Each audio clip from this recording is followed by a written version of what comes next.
எல்லாருக்கும் வணக்கம். விக்ரமாதித்தன் கதைகளில் வர இந்த வேதாளம் யார்? வேதாளம் உண்மையிலேயே சிவன் பக்தன். சிவன் பார்வதிக்கு சொன்ன ரகசியத்தை தெரியாமல் கேட்டதுனால அவனுக்கு இந்த சாபம் கிடைச்சிருது.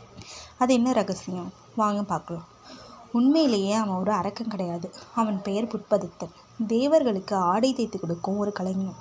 ஒரு நாள் சிவனுக்கும் பார்வதிக்கும் தன் கையாலேயே ஆடை தைத்து தர ஆசைப்பட்டான். கைலாயத்துக்கு போனான்.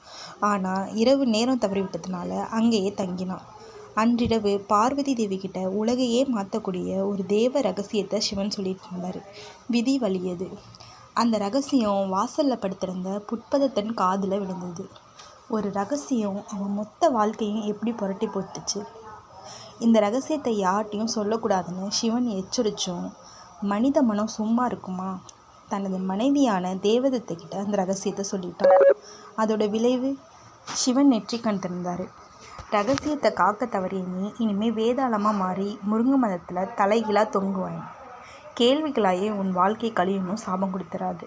அவளோட மனைவி பேயாக மாறி வீணை வாசித்தபடியே காட்டுக்குள்ளே அலைவான் சாபம் கொடுத்துட்றாங்க. இப்படி தான் புட்பதத்தன் வேதாளமாக மாறினார்.